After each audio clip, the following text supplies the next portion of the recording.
Hello and welcome to another episode of Totally Schway. I am Mary Mears. And I'm Luke.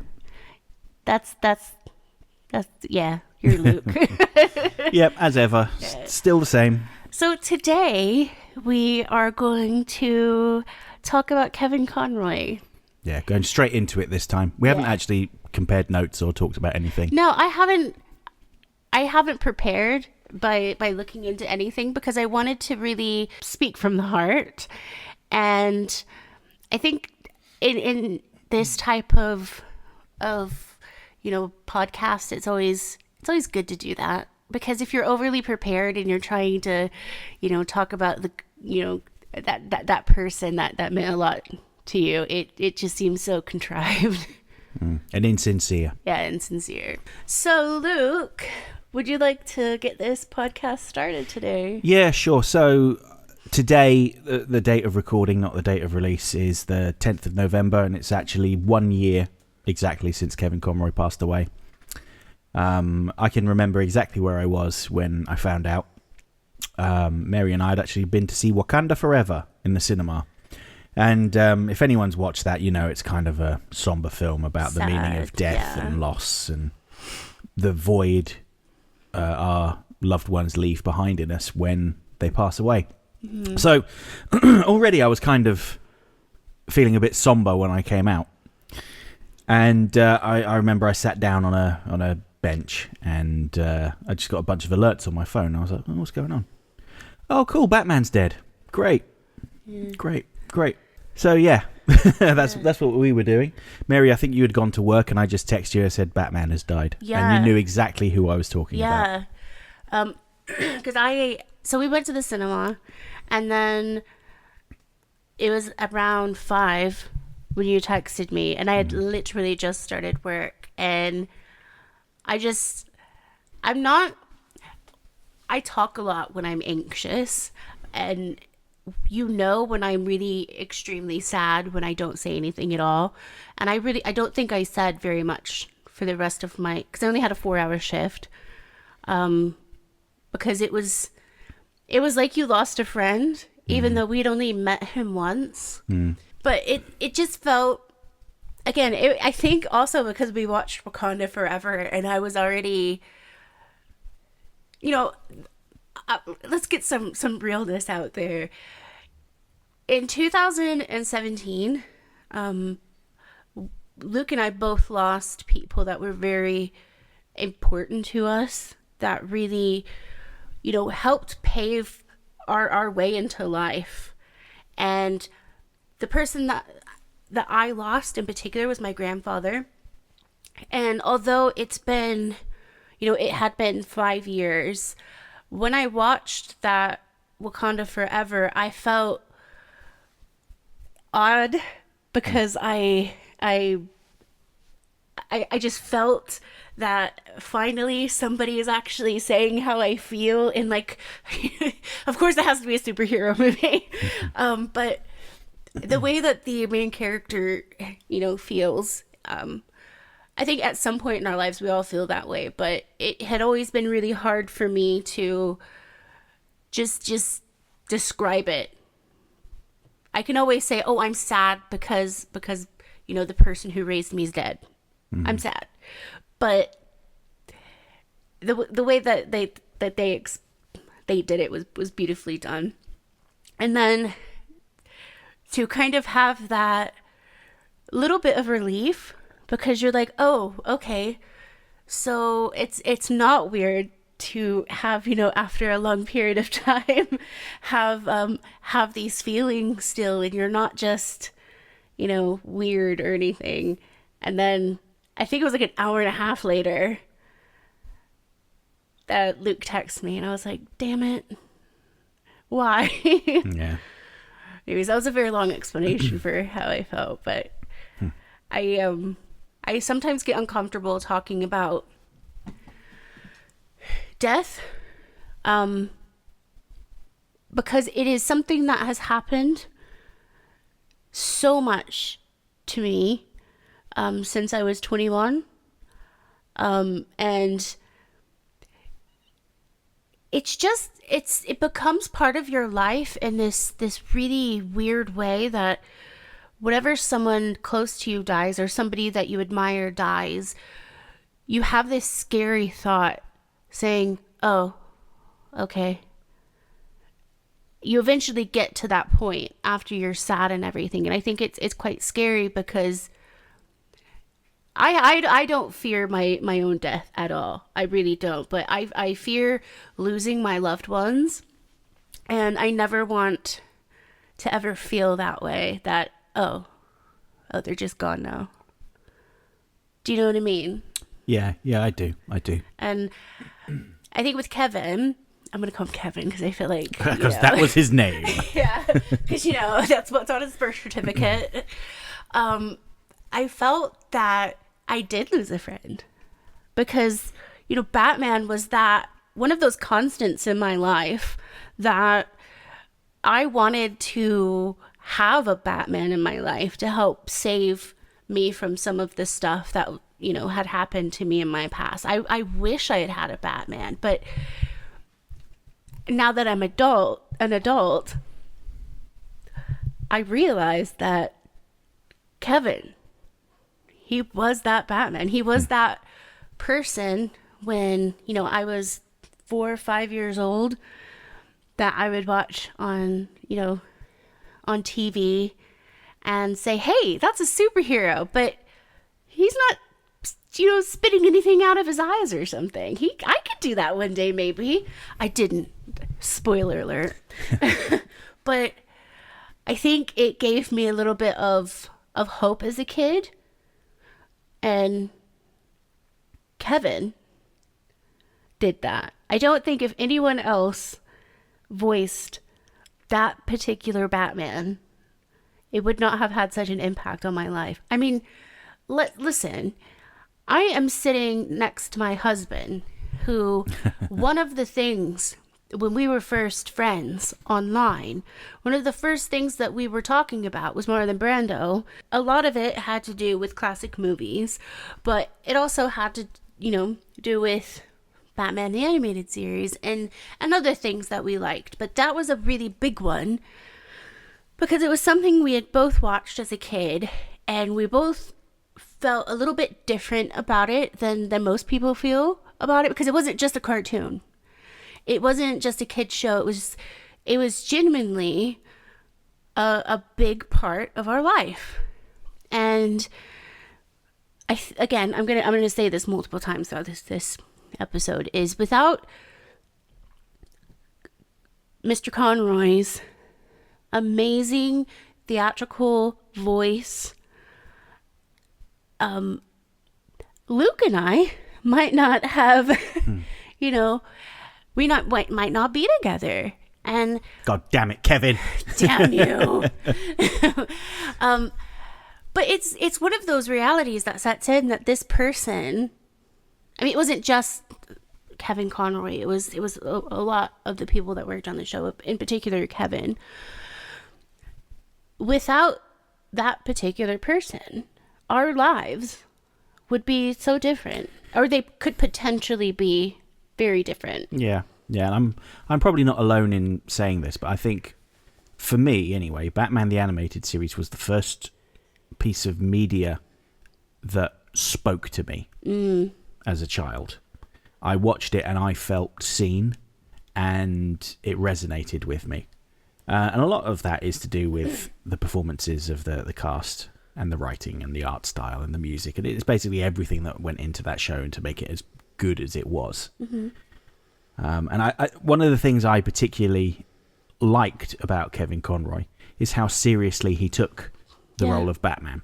Now, he might not have always viewed it as being, not necessarily a crusade, but it was something he took very seriously. So I just casually know Justin Michael, who did Batman the Animated Series podcast, and he said to me when Kevin Conroy came on, he'd asked Kevin to record a comedy skit in the Batman voice.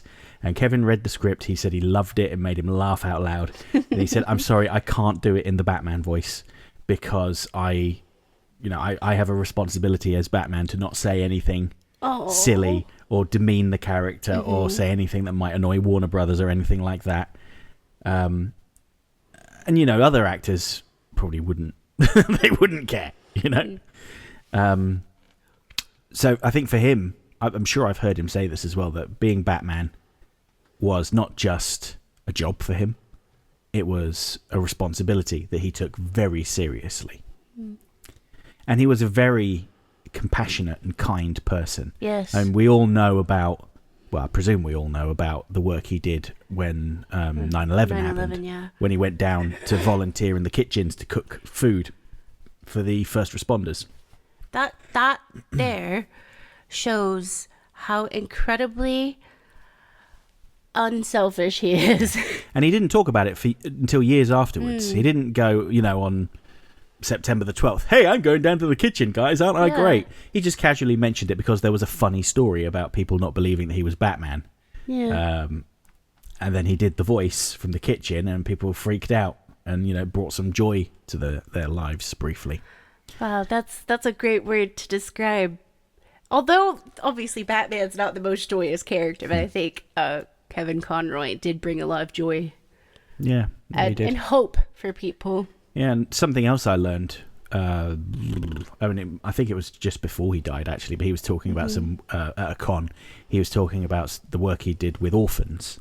Like he volunteered a lot of his free time to the kids, and there was a very funny story he told. I'm not going to be able to tell it in such detail and with as much humour, but basically he spent time with orphans, as you do, and Halloween was coming up, and they were having a fancy dress party because it's Halloween. Americans like to dress up and make a big deal out of it. And he asked the kids what he should dress up as. Guess what they said? Batman. Yes. Did he do it? He did it. And he described the difficulty he had actually getting to the orphanage in the LA traffic. Oh, Lord. In his Batman costume, driving his dinky little car. But he said it brought so much joy to the kids' faces that he was glad that he made the effort to do it. Yeah, it's wonderful. Yeah, and I guess that's a kind of a nice little segue into the time that we met Kevin. And I've talked about this briefly before, but Kevin was really nice and polite to me. He was very friendly. He put his arm around me. He shook my hand at least twice, maybe even 3 times. But that paled in comparison to how he reacted with Mary. So I walk up to him, shake hands, get our picture taken. I think he wanted me to do a fist bump, but I didn't realise, so my left hand is just kind of like... I'll edit the picture in. Luke doesn't know what a fist pump is supposed to be like. I know what a fist bump is, and I know when to do it. I was just like, I'm getting my picture taken with Batman, this is cool. And then afterwards I shook his hand and went away, and then Mary came up, and Mary was wearing a Wonder Woman dress, weren't you? Yeah, from Black Milk. Yeah, Black Milk Wonder Woman dress. So perhaps I'll let you tell the story. Yeah. I think we've already told it before, but he looked at me and he just his arms just opened automatically, and before I knew it, they were around me. Yeah, so I'm standing from the sidelines and I could see him, and his face lit up, and he went, "Hey!" Yeah, it was so great. And you know what? I needed that because that was in 2018, wasn't it? It was, yes. I think, was it in April? It was around your birthday. Yeah, it was in May then. So the year before that, as I mentioned, Luke and I had lost some very close people to us. And in January of 2018, something incredibly shitty happened at a former job of mine. And I had just started a new job and loved it. But I still felt sad. I still feel sad, but it wasn't even a year from when all of this had, happened. And I'm at this Comic-Con. And is it your first Comic-Con? It was. And I'm meeting somebody that I'm actually really excited to meet. And I didn't know I needed that hug until he did it. And it was so weird how he did it, because it was very much So my brother is a hugger. Like, he's a hugger.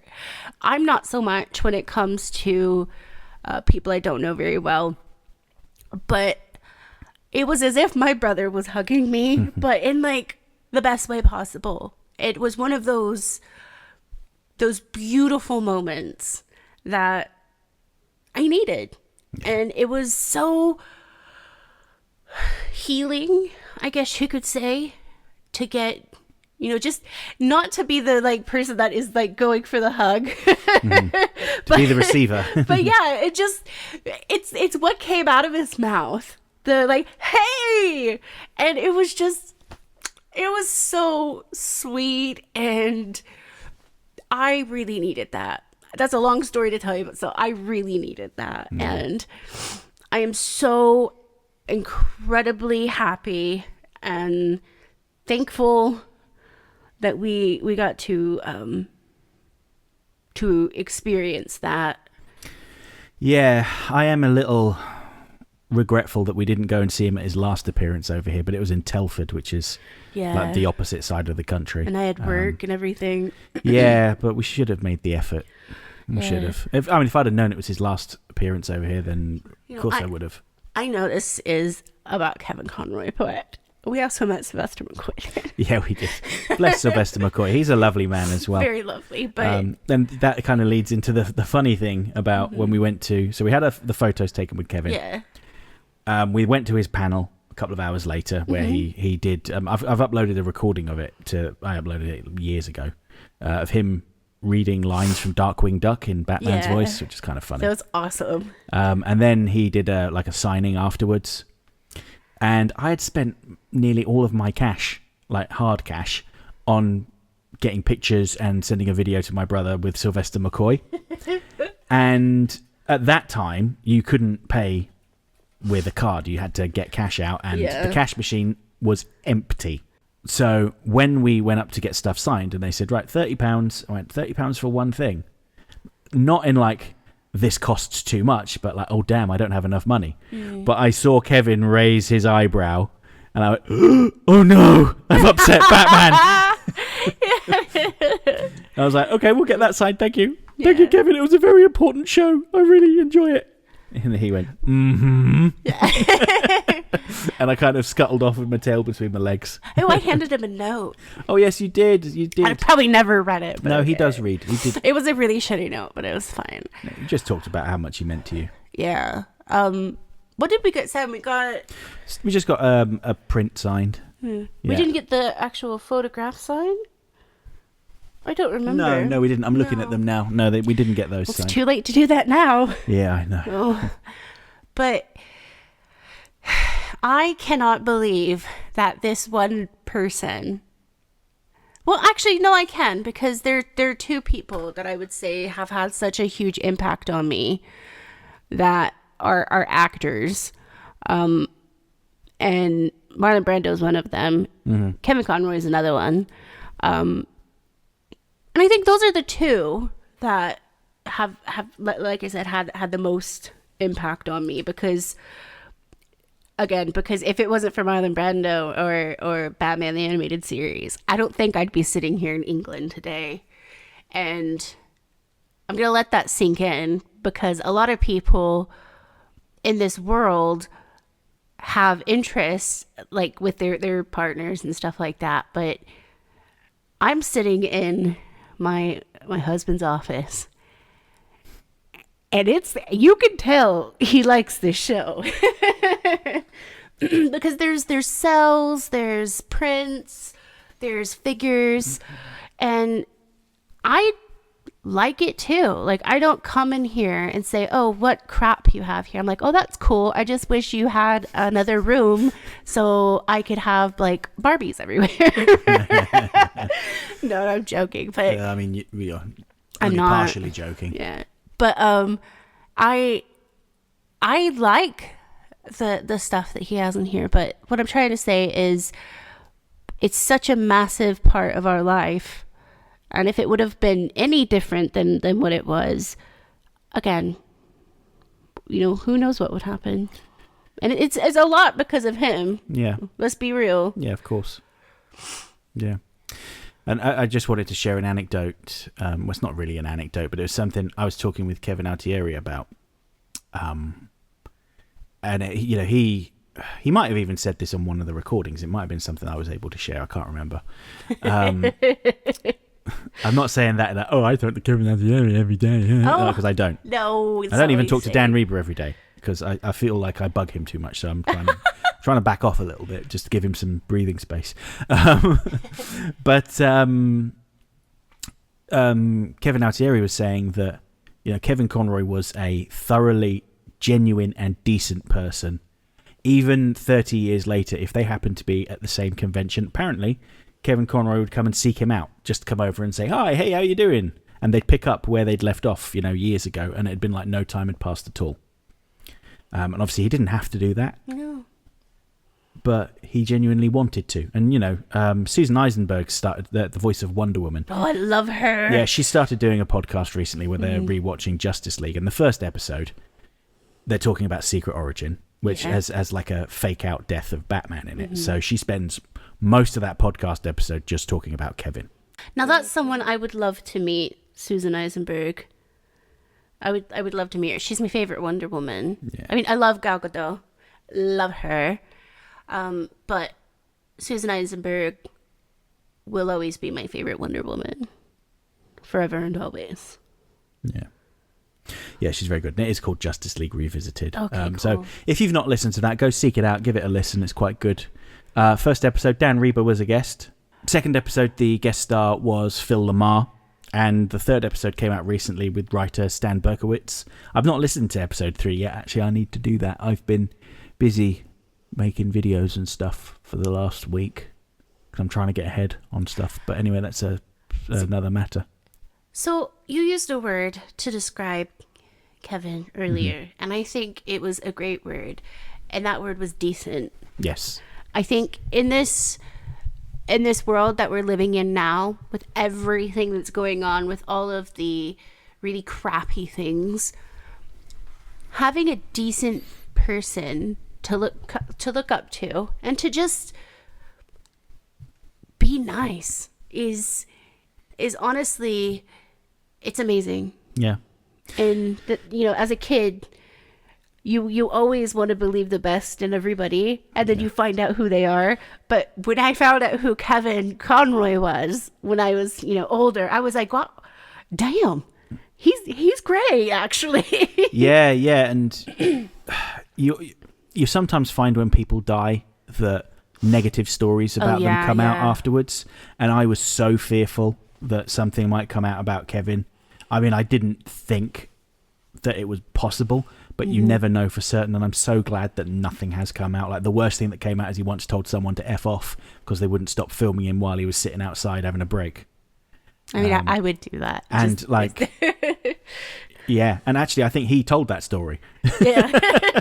See, that's one of the greatest things about, well, it's not just him either. I think, yes, this episode is about Kevin, but a lot of the people that worked in, like on Justice League or on Batman, they've kind of turned out to be mostly decent people, but you can really tell how much they cared about each other just by how they speak about each other, because they might, they might not have seen each other for years, but just like you were saying, Kevin said, but once you got into the same room or whatever, it was like, oh yeah, so like 10 years ago we were having this conversation about like, what were we talking about? And then the conversation would start all over again. Yeah. And it just seems like that was kind of like a family of sorts, and he was Papa. Yeah, I suppose the Justice League voice actors do seem to be quite close, and they're always pushing for a revival, and you could probably do it without Kevin a little bit. Okay, Warner Brothers, hear me out. I have an idea.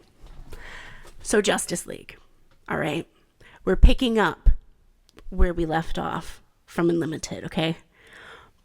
But obviously we can't have modern day Batman. Of course not. Because who else is going to do it? Kevin's not going to do it because Kevin's not around anymore. What they need to do, there's a time machine. Terry McGinnis has to come in and fill his shoes. I support this.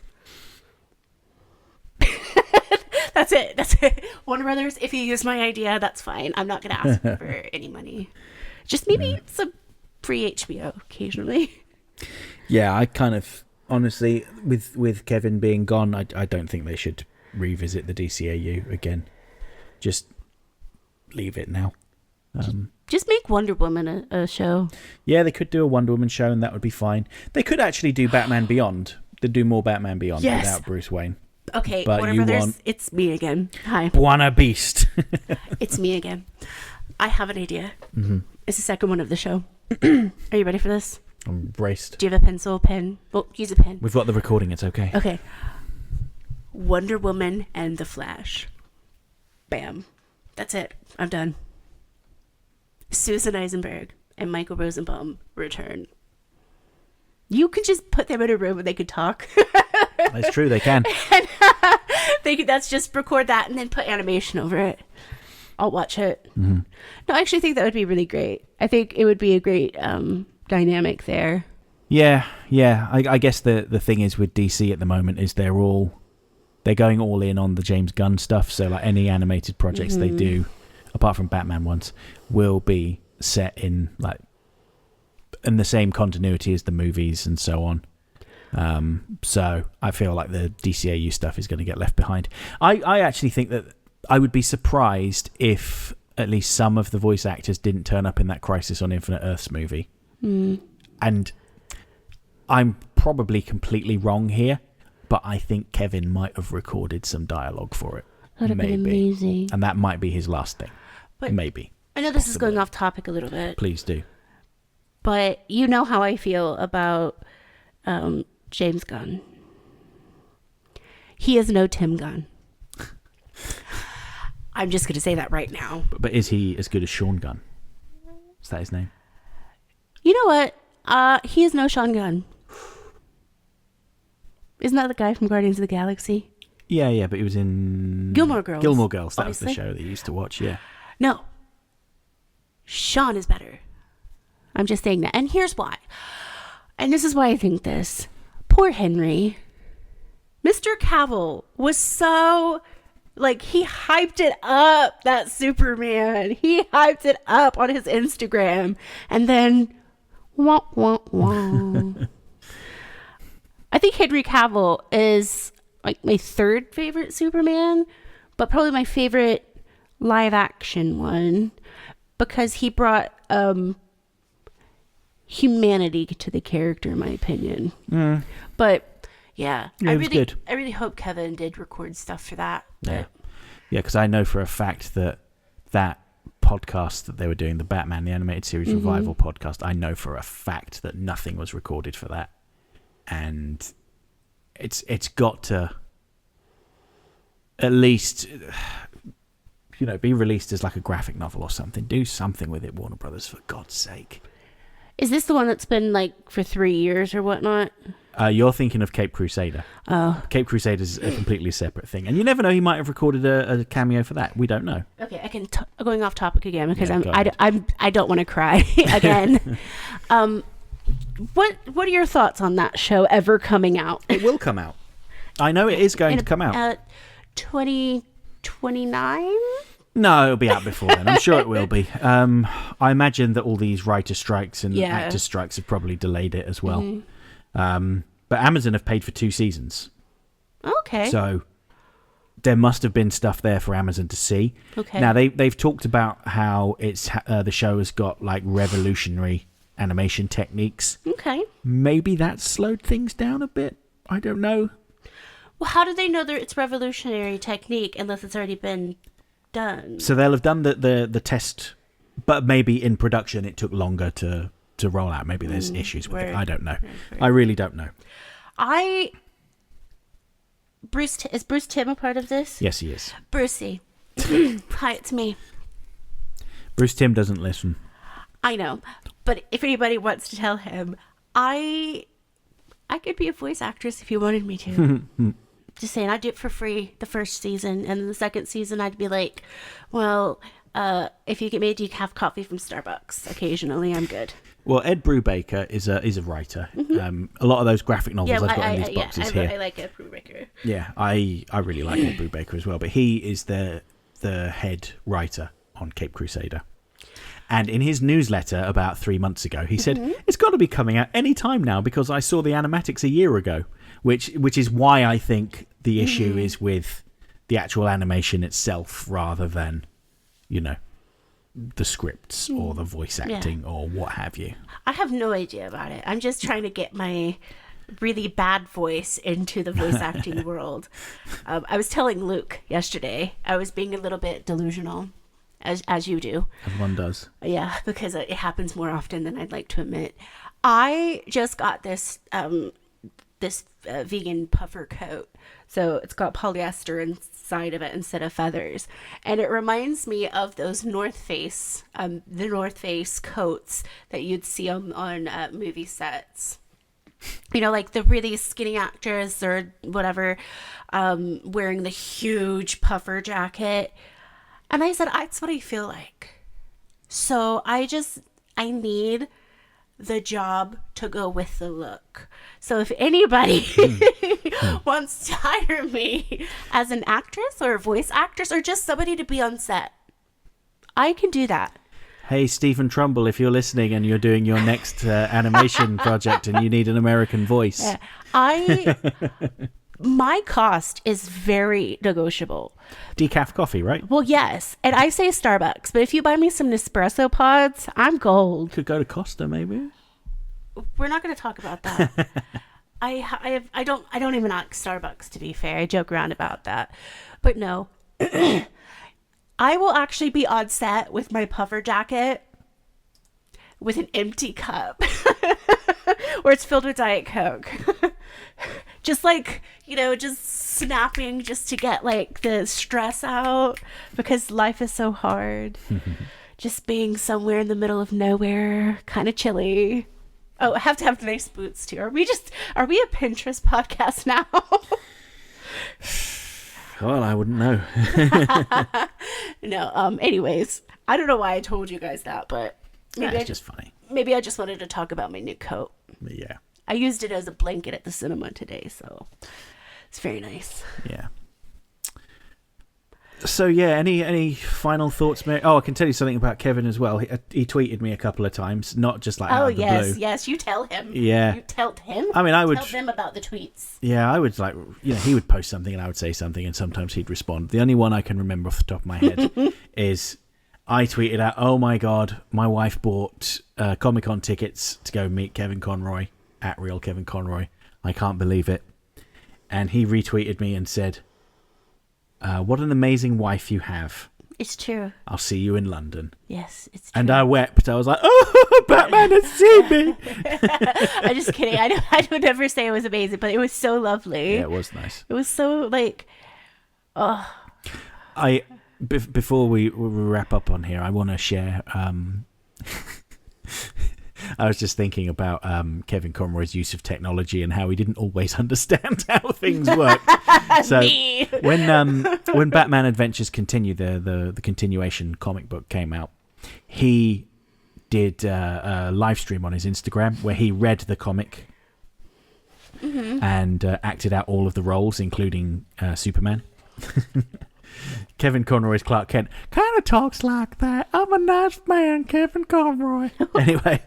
Is that available online anywhere? Oh, I'm sure it is. I'm sure someone has uploaded it. We'll have to find that. But the funniest thing about it is when it came time to finish the live stream, he couldn't figure out how to stop it. So he was like going, "How do you turn this thing off?" I love that because I like that too. Yeah. Although I think I would love to think that I'm great at technology. We all have a little bit of Kevin inside of us. How do you turn this off?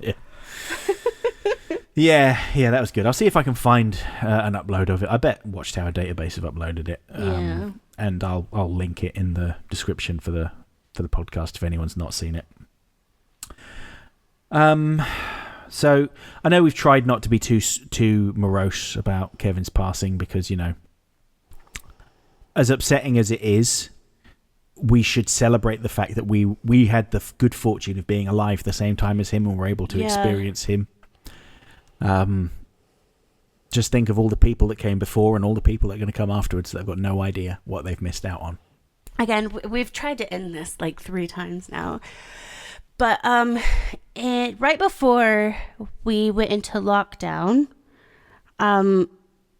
Luke and I lost. This is just about us losing people. Yeah. It makes it sound like we've left them at the supermarket and we don't know where they are. Yeah. So Luke lost his grandfather. So I need to mention this before I go any further. Luke's grandparents, I cannot think of better people that have walked this world. They helped me so much, and I will never forget the things that they did for me. Not just by helping me get over here, but helping me realize what it was to actually be part of a loving family that just cared and didn't have any like preconceived notions of who I was or who they wanted me to be. They were just like, oh, that's Luke's girlfriend. She's part of the family. And I love that. So when his grandparents passed, it was very hard on me as well, but especially for him, obviously. But right before the pandemic like hit really hard, I think it was March, wasn't it? It was February. Or February. Yeah, just before. It was February of 2020. We ended up losing his grandfather. And as, you know, the day progressed, of the day that we lost him, I don't know if it was Luke or somebody mentioned that about Kevin's cameo, but I was like, I think that would kind of like get a good response. So for anyone that doesn't know what Cameo is, yeah, it's a video platform where you can contact celebrities, pay them some money, and they send you a video message. Yeah, I'm not great at telling the story because I loved that man so much. Obviously not as much as Luke, but it was very hard. But I wanted to find, because somebody had mentioned that, I think it was Luke. It was just something that I could contribute to that might be like 30 seconds of just a little bit of bliss in his family's life, because Luke's family appreciates the Batman as much as, you know, I don't know, as much as most people would. Yeah, perhaps not as much as me. Yeah. Definitely not as much as me, but they get it. Yeah. So I think it was that same day. It was. So it was, God, it was really early in the morning in England time, and I think it must have been late where he was. I don't know the time difference because everything's kind of fuzzy. But when we got it back, like, because you get it through your email first and then you get the link and everything. I looked at the length of it. I was like, holy cow. Because in my mind, I was like, no, like that's going to be 30 seconds and the rest is just going to be like dead air or something. And oh God. Yeah, it was nearly 7 minutes long of him just talking about, you know, his opinions on life and love and loss, and it was. I'm going to edit it in so people can listen to it before we move on to the questions. This is Batman calling you from Wayne Manor. Now, Mary wanted me to call and send you a shout out, so this is just for you. I am vengeance. I am the night. I am Batman. And remember, it's not who you are underneath. It's what you do that defines you. Okay, now this is Kevin. Hey, everybody. The great thing about playing Batman for so long has been to see the effect he has on the audience. People are devoted to this character. They love Batman. And I think it's because of all the superheroes, he's the one who has no superpowers. He's not really a superhero. He's just a hero. He's a noble, noble knight, the Dark Knight. His mission is to heal the world of evil. It's such a noble mission. And he never, ever, ever, ever gives up. So those are the two big lessons of Batman, to give and give to the world and to never, ever give up. But he's human. And he's got human flaws and human frailties. And his biggest flaw is that he can't let anyone in. He's a loner. He's an island. You can't go through life as an island. You can't, especially if you're going to give the way he does to the community. If you're going to give of yourself, you need something to replenish that energy with. You need a well to go to. And that well, for all of us, is our family and our friends, the people who love us, who are our support group. So we can never, ever underestimate the power of friendship and the power of love in our lives. Because life is rough. It's a difficult journey. There are nothing but surprises in life. No matter what you think is going to happen, something else is going to happen. The only guarantee is that there are no guarantees. That's just part of the journey, the wonderful journey that we're all on together. Now, I know you lost your grandfather recently. That's part of the journey too. It doesn't make it easy. It doesn't make the pain any less. But it's a pain that we all share. We all experience loss. It's part of the human condition. It wouldn't hurt so much when we lose someone if we didn't love them so much.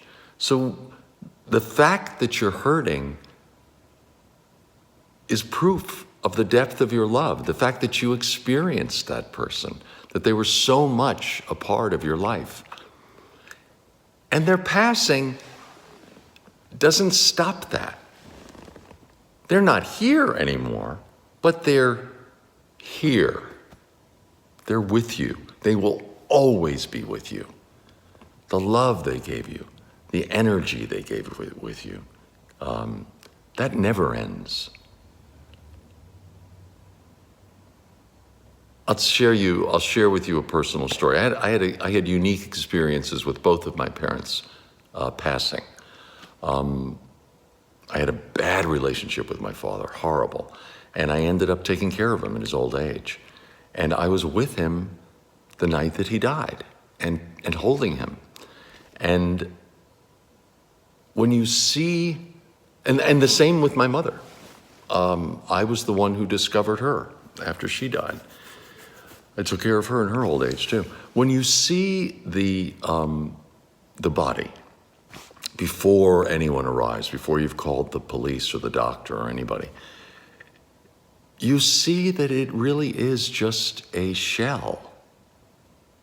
The spirit is gone, but the spirit lives on in you.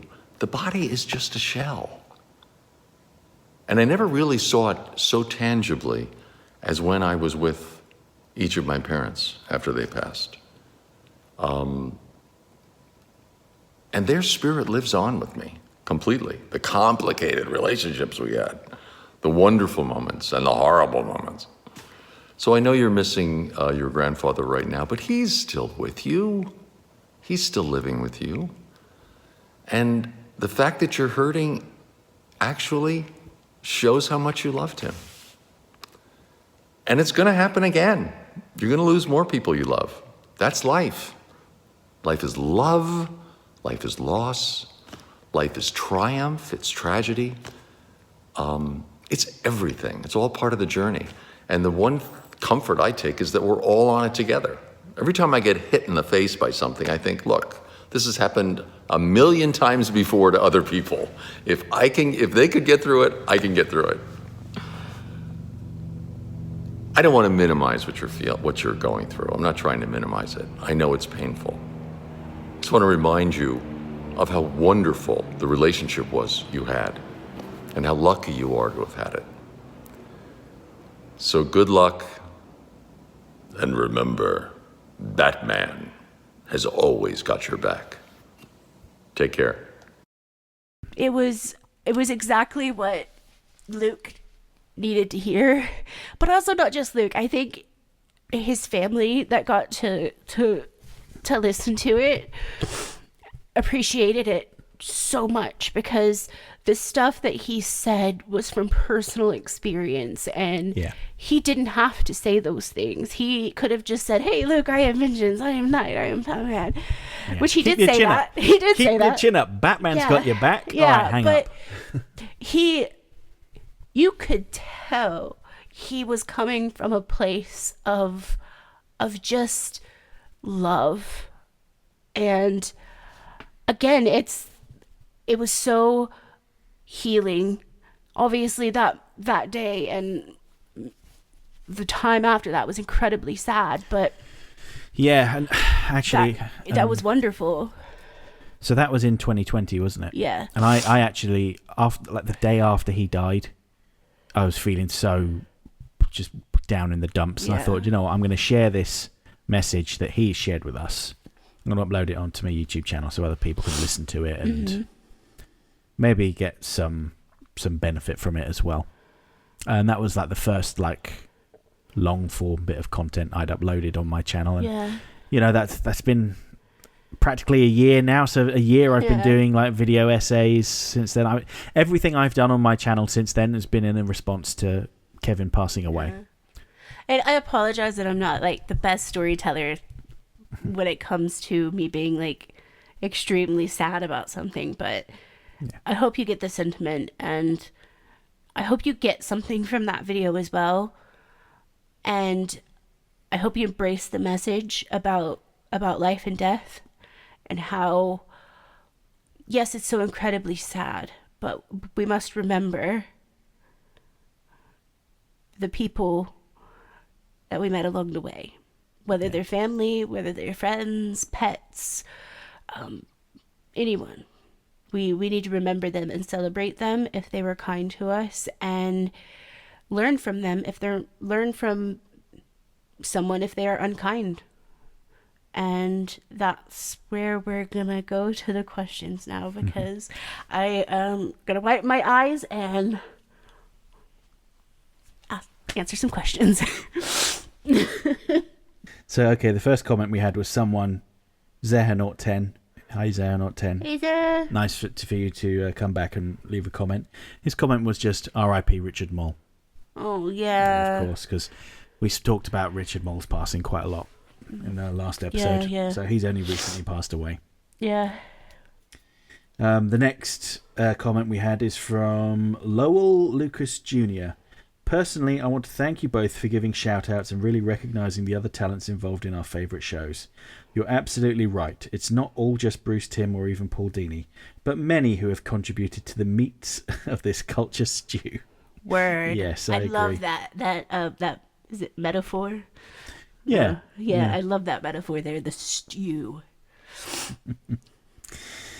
Bookworm's back. Hey, Bookworm. Says, thank you for the shout-out. You're welcome, Bookworm. Thank you for leaving a comment. Yeah. For the Kevin Conroy episode, the last time I saw him in person, I was at a Comic-Con with my mum.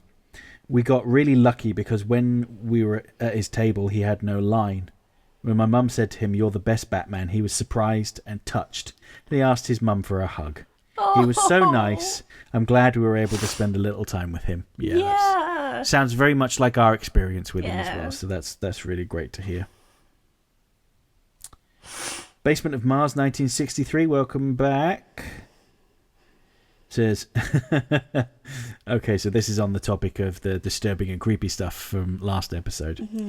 All right, more disturbing and creepy DCAU moments. Well, the Joker's favour was brought up, and one moment that I thought was fairly creepy in the episode is when Charlie's yelling at the Joker, who he doesn't recognise for some reason, and all Joker does in response is lift one finger up to say, "Hold on a sec," and then flashes him the biggest, evilest smile to inform him who he's dealing with, and we instantly know how badly he effed up.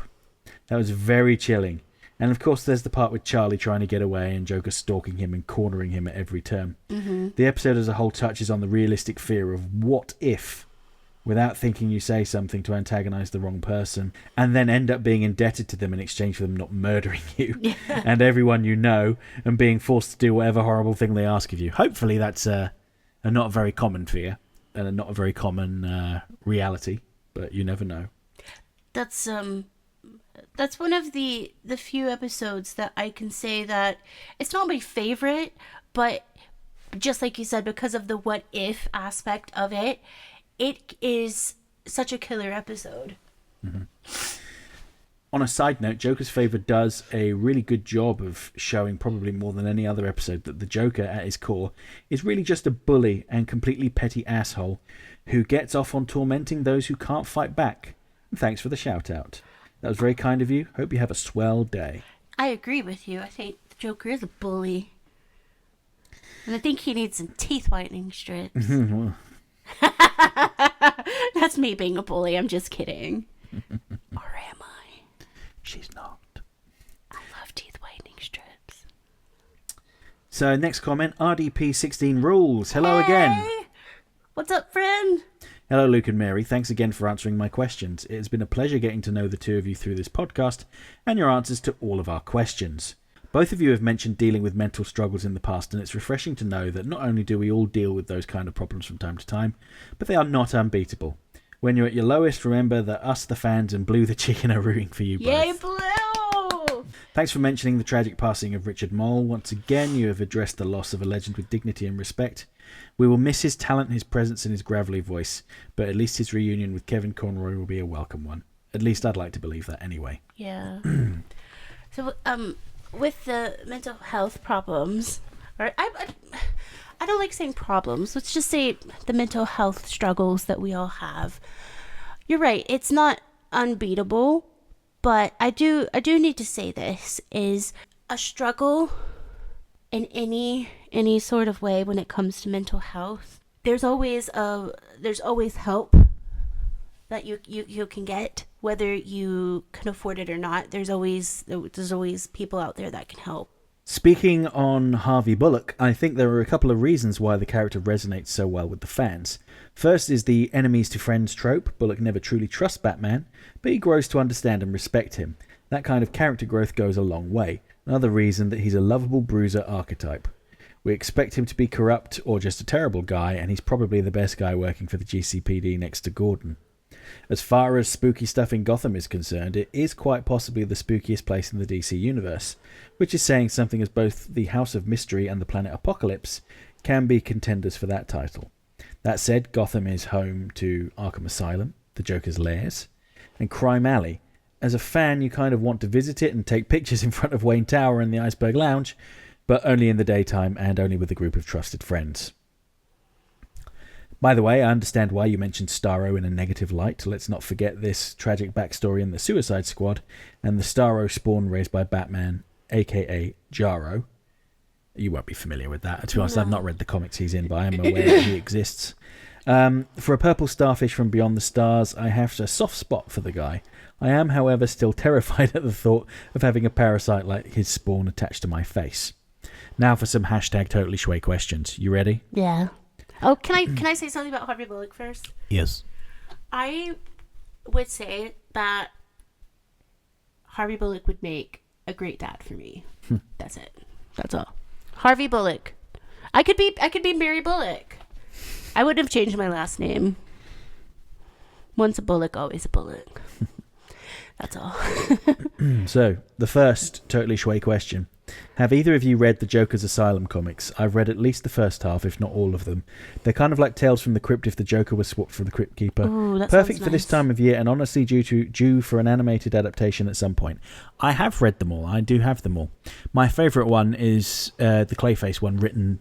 I think Steve Niles wrote it. I might be mistaken. But it was illustrated by Kelly Jones, and I love Kelly Jones's creepy horror art. I have not read those comics, but they do sound like something I would read. The Clayface one I was talking about is really good because the cinema puts on like a movie marathon of Basil Karlo's horror movies, and he thinks they're doing it to mock him, so he turns up ready to kill everyone, and he finds all these like outsider teenagers wearing his Clayface costume from when he was a murderer, And they're like, "Oh, please kill us, Clayface." And he's like, "All right." But I really enjoyed that one. There's a really unintentionally funny panel where Batman turns up at the theatre trying to find out what's happened to all these people. And he opens a door and there's Clayface with like this guy's whole body in his mouth and he's like sucking on him like a popsicle. And it just looks really absurd. And he's got like this shocked look on his face like, "Oh, I've been caught." But yeah, they're really good, the Joker Asylum comics, yeah. Next question is specifically for you, Mary. Okay. Mary, have you seen the Lord of the Rings set for Magic the Gathering? I'm not trying to sell you on another expensive hobby, just letting you know that there's some gorgeous artwork based on the books that you must check out as a fan. I have not seen them in person, but I have seen them online. I used to play Magic the Gathering when I was a kid because my brother and my stepfather liked that as well. And there was this shop. It was literally called the Magic Shop after the card game we would go to. But yeah, I saw that online. As you know, I love The Lord of the Rings and The Hobbit and all of that. But unfortunately, I think I have too many expensive hobbies as it is. Well, actually, I think you're the one with the expensive hobbies. Yes. What's mine? What are my hobbies? But yes, I have seen that, and it's gorgeous. But yeah, what are my hobbies? Stardew Valley. That's not expensive. No. Yeah, but no, I've seen it, and if I had the money, like completely, legitimately had some place to put it, I would get it and just frame it. I mean, I'm not even joking, but yeah. I think that those two, so Magic and The Lord of the Rings, so well. Such a great partnership. It's just like a match made in heaven. Because like it's, I don't know, you would, if you ever had a Lord of the Rings card game, you would want the people from Magic the Gathering to make it, because that's, you know, basically what it is. You would want that. So yeah, match made in heaven. I got really geeky there and I really loved it. And I was talking so much that I was like, it was going too fast in my head. And then when I was actually talking about it, I was like, But yes, I've seen it. Okay, so last question here is, should Harvey Bullock be in the next Batman movie? Duh. Yeah, why not? I nominate Paul Walter Hauser for the role. So he was in, I'll show you a picture of him, you'll know who he is. I can't remember the name of the show, but see that red picture there? You remember that Apple TV show? Oh, yeah. I know who he is. Yeah. Kind of told like that. Yeah, and Cherry. Was that the name of it? No, it wasn't Cherry. Cherry. It was with, what's his, Taron Egerton or something like that. The guy who played Elton John. Mm-hmm. But yeah, that was really, he was good. Yeah, he is good. Yeah. Just as long as he doesn't use that "I've been murdering children" voice that he had in that show for Harvey Bullock. God damn it, Batman. You gotta stop taking evidence from the crime scene. Anyway. I don't know. Does that work? I don't think it does, but who would you choose to play Harvey Bullock? No, I think that's a good choice. Yeah? I think that's a good choice too. But if I could personally choose, let's see, who would I go with? Me, because I am available. jokes. No, yeah. Now that you've said that, I can't get it out of my head. Just don't have the same beard, please. It reminds me of where I come from. Yeah. Okay, next comment. Video Crow's Nest says, hey. For the response to my comment, as an aspiring author, the book part is something I'm working on. Thank you for the encouraging remark. If you recall, Mary, I you do said recall, that they should yeah. write a book. Yeah. So you're welcome. And I made a mental note here to just say to you that whatever you want to achieve in life, just go for it. What's the worst that's going to happen? You won't succeed. All right, fine. But at least you tried. If you never try, then what's the saying? You miss every shot you don't take. Does that make sense? Did Tom Cruise say that? I don't know. Maybe. I'm not sure. He said something along those lines. But I really hope that you get some enjoyment by doing that, by doing the writing. I like to write as well. I probably will never get published. Although I would like to. But I really love different perspectives in storytelling, and I would hate for the world not to be able to read the stuff that you're writing, although I have not read it yet. I don't know. I think there are a lot of people out there that do write, but they just stop because they feel like, oh, it's never going to get anywhere. Well, how do you know? Mm-hmm. How do you know? You're not finished yet. And there are lots of different definitions of success. For some people, it's like, selling 1 million copies. That's what they consider successful. Other people, just releasing it is success enough. And I'll tell you this about success. This isn't about writing or anything. I wake up every morning and I get out of bed. To me, with all of the mental health struggles I've had over the years, and just the struggles in general, that is a huge success. And for anybody, but just to be able to get out of bed, to be able to start your day, whether that's by brushing your teeth or just sitting up, that is a success. And count those, because sometimes, even when it comes to your everyday, sometimes you can't get out of bed. And the struggle might be too much, but just think that, tomorrow's another day and you can try again. Yep. And it's just everything that you do, whether it's writing, getting out of bed, performing a musical. Yep. Just, the first step to everything is just trying to do it. Yeah. And for me, the trying and the initial, getting out of bed is the success, because like I said, there are times that people can't even do that, myself included. And I really cannot wait to see and read your writing one day. Yeah. And I'm genuine about that too, because I love reading. Yeah, and just speaking from my own personal experience, for years I wished people would do like essays on Batman the Animated Series, analysing it and talking about why it's cool. And I never really thought to myself, why don't you just do it? Until Kevin died. Yeah. And now I'm finding myself wishing, Jesus Christ, I wish I'd done this years ago.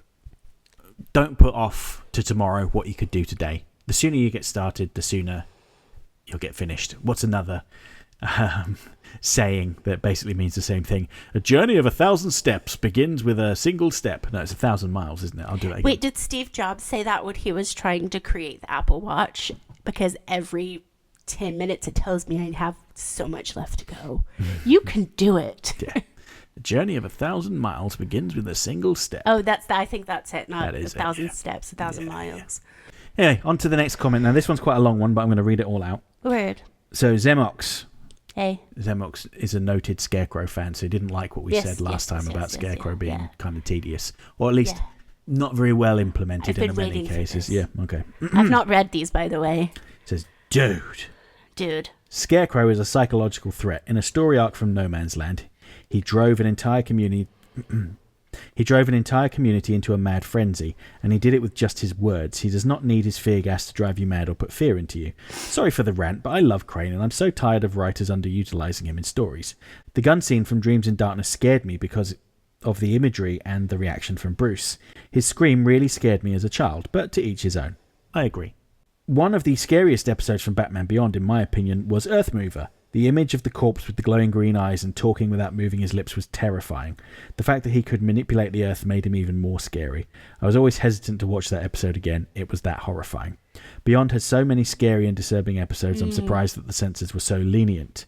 I mean, it was a slightly different time. When was that show made? 1999? Yeah, to 2001? 2002? Yeah, I think 2001, yeah. Another scary moment was from part 1 of the Dr. Destiny story arc, Only a Dream in Justice League. The scene where Dr. Destiny tortures his former wife was pure nightmare fuel, especially when his face melts. And the worst part is, we don't see what Destiny does to her.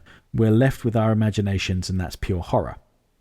The episode Fun and Games from Superman the Animated Series was extremely disturbing, especially with the end with the broken mask of Toyman. It scared the daylights out of me. And Mary, you don't like Toyman because he looks like a ventriloquist doll. Like a dummy. Yeah. The episode felt like a slasher film. For a light-hearted show, Superman the Animated Series was not afraid to traumatize children with scary and dark imagery. Troy Baker makes for a better Batman than Joker. With Joker, he's trying too hard to copy Mark Hamill. Well, fair enough. That's one of the reasons why we like his performance as the Joker, though, isn't it? Because it reminds us of Mark Hamill. My top favourite Batman voice actors: Kevin Conroy, Diedrich Bader, and Troy Baker. Top Joker actors: Mark Hamill, John DiMaggio, and Kevin Michael Richardson. I'm happy that you gave credit to the rest of the animated series staff. They deserve more recognition just as much as Tim. Frankly, Tim has proven he's a great artist, but not a great writer.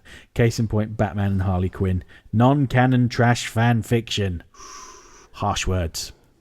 I mean, you didn't enjoy the Batman Harley Quinn movie very much, did you? Oh no. I mean, I didn't hate it, but it did remind me of a Scooby-Doo episode a little bit. Yes, yeah, it does actually. Yeah, now that you point that out, yeah. But I have to agree with you about them not really using Crane enough and to the best potential. I agree with you on that. I think we all agree with you about Earth Mover. What a creepo. What a creepo.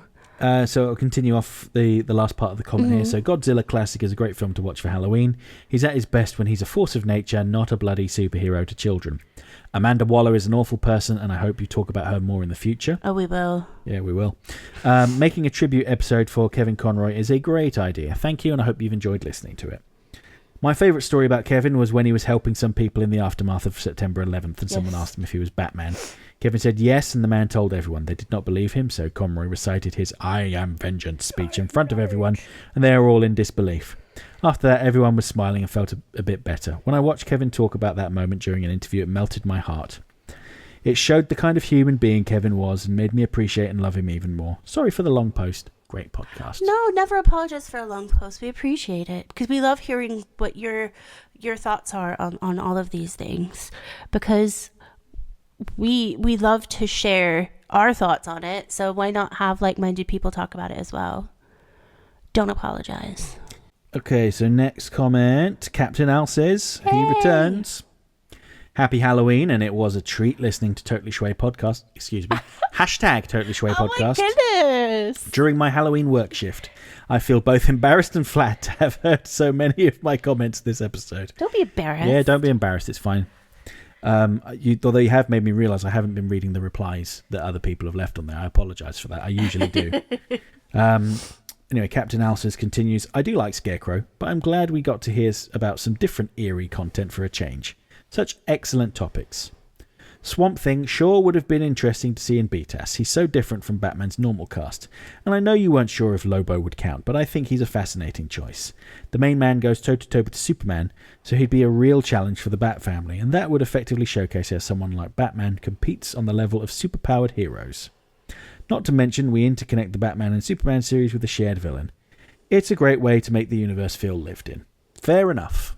Can't argue with that. Word.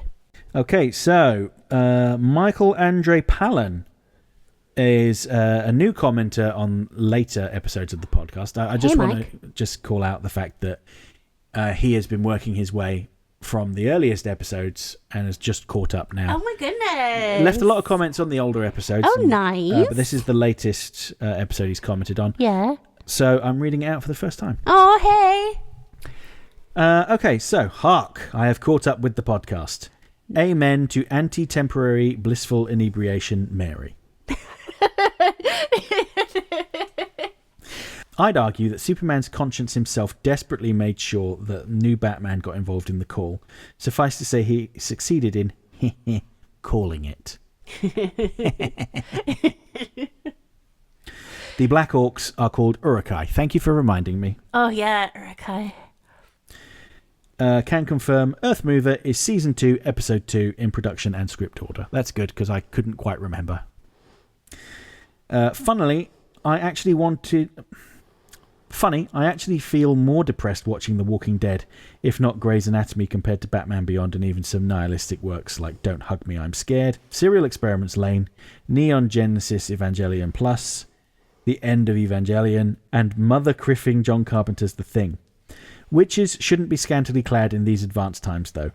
They're nowadays better off wearing barrier jackets and whatever Homura Akemi's conservative, unangelic, cotton white, diamondish outfit is called.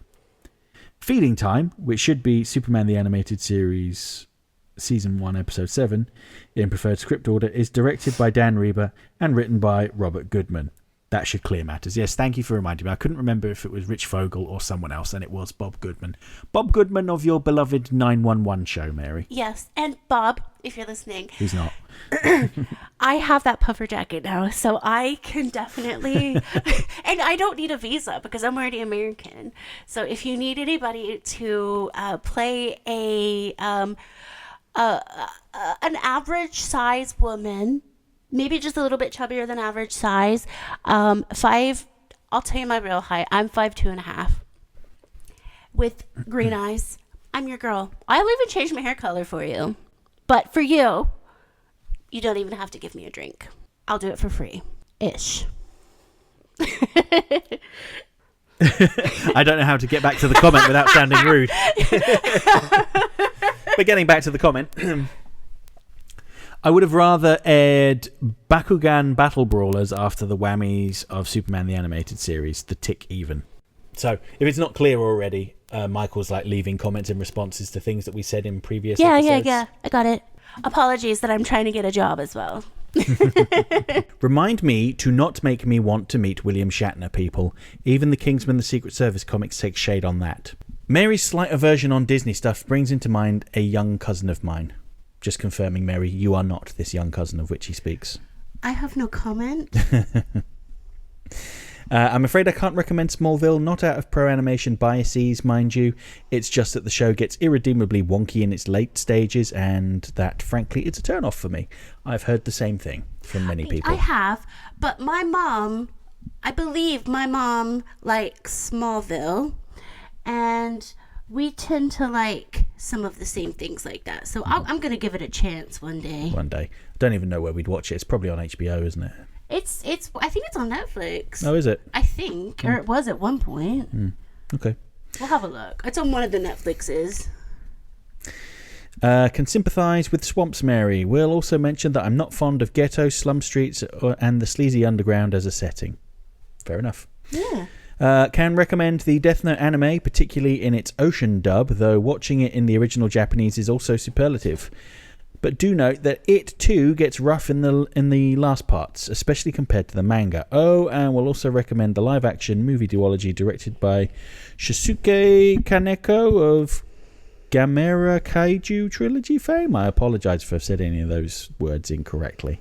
I'm Oklahoma. We never say anything right. Pennywise the Dancing Clown, not simply It, and that I think that's aimed directly at me because I said sure I said It from the movie It. Yes. So yeah, Pennywise, fair point. And we'll await the Conroy Memoriam podcast. Well, here it is. I hope you've enjoyed it, Michael, and thank you for the extensive thoughts on pretty much everything we said. Yeah. Okay, and the last comment we have is from our pal Screen Wiper, who's returned. Now, he said in response to your thoughts about the most horrific stuff you've ever seen being on the news, he said... Truth. Word. Yeah, word. I remember having nightmares about the civil war in Rwanda. I was like 10 years old. Yeah. It was crazy. We had at my grandparents' house, which is where I lived, we had CNN, so we had cable news, and oh my gosh, that was so much. It was so graphic at times because I guess they had different censorship rules. Mm-hmm. But here I am sleeping on the sofa because I wanted the TV on all of the time, and I had it in my head so like 24/7. That's probably why I have an issue with sleeping.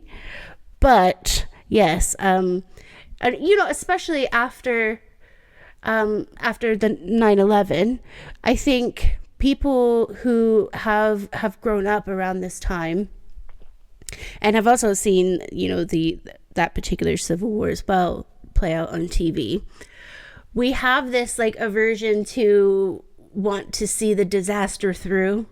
Mm-hmm. But we know it's not going to be good at the end. So it's kind of watching a train wreck. And yeah, it's horrible, but it's television. And yeah. Got to get those ratings right. Yeah. Okay, so that's all of the comments from last time. Thank you very much, everyone that commented, and I apologise that I forgot to read the responses to comments that people left. I will do better next time. Yeah, so I guess all that's left to do now is I'll just give a very brief overview of what's coming up on my channel this week, just really quickly. I'm going to do the storyboards for Act 2 of POV. That's edited and scheduled, ready to go live on Wednesday at 1 p.m. UK time. Friday's video is looking at Calendar Girl because she won the the poll with the community. Nearly 3,000 people voted, if I remember rightly. It was like 2,000 something. Nice. Yeah. And Calendar Girl came out on top. The good news is that of the 3 characters, Calendar Girl, Commissioner Gordon, and the Judge, all 3 will get videos made about them this month. So nobody loses out. Have you you've already written those videos and everything, haven't you? I have. I'm going to try and edit as many of them as I can this weekend so that I'm ahead. So don't forget to like, share, and subscribe. Yes, because it really helps Luke. Yeah, it does. It really does. Okay. So what are we going to talk about next time, Mary? We are going to talk about the great families of the DCAU. Okay, because obviously we're heading into holiday season. Absolutely. Abso-freaking-lutely. Yeah. Love you. Bye. Goodbye.